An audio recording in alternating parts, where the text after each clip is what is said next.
যে এই যিবোৰ মানুহ আছে সিহঁতে কি কৈছিলে যে কাশ্মীৰৰ লাল চকত তিৰংগা পতাকা উত্তোলন কৰিব নিদিব। আজিতো তিৰংগা পতাকা উত্তোলন হৈ আছে আৰু কি ক'ব, ইয়াতে বন্দে মাতৰম নকয়, ইয়াতে ভাৰত মাতা কি জয় নকয়। হা, ভাৰত মাতাৰ ভাৰতত থাকি কেনে ভাৰতৰ অনিষ্টৰ কাৰণে সদায় চিন্তা কৰি থাকে সিহঁতে।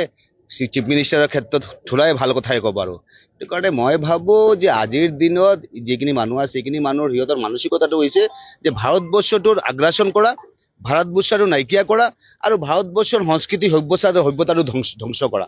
সেইটো কাৰণে মইতো মাননীয় মুখ্যমন্ত্ৰীলৈ মই অনুৰোধ কৰিম, এই যিবোৰ মানুহ আছে ভাৰতবৰ্ষৰ অখণ্ডতা, ভাৰতবৰ্ষক বিনষ্ট কৰাৰ কাৰণে, ভাৰতবৰ্ষৰ সংস্কৃতি শেষ কৰাৰ কাৰণে।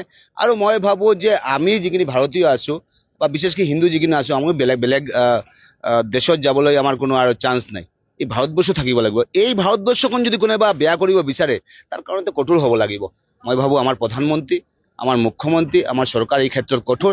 আৰু আগন্তুক দিনত যদি এনেকুৱা হয় তাত আইনত্ব ব্যৱস্থা লোৱা হৈছে আৰু যাতে কঠোৰ ব্যৱস্থা লোৱা হয় যাতে। আৰু ভাৰতবৰ্ষত থাকি কেনে ভাৰতবৰ্ষৰ মুখ্যমন্ত্ৰীৰ এগেইনষ্টত সমালোচনা কৰক আৰু মোৰ এগেইনষ্টত সমালোচনা কৰক, মই ক'ব লাগে একো নাই।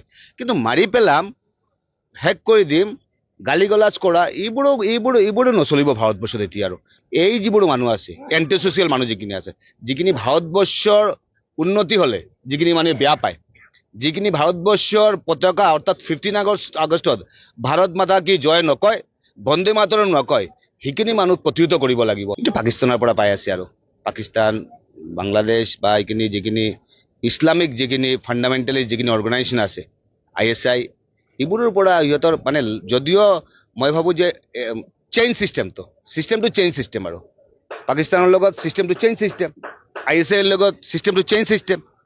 আৰু সিহঁতৰ কিন্তু এটাই মেণ্টেলিটি, ভাৰতবৰ্ষখন আমি হেক কৰি দিব লাগে, ভাৰতবৰ্ষৰ সভ্যতা সংস্কৃতিখন হেক কৰি দিব লাগে।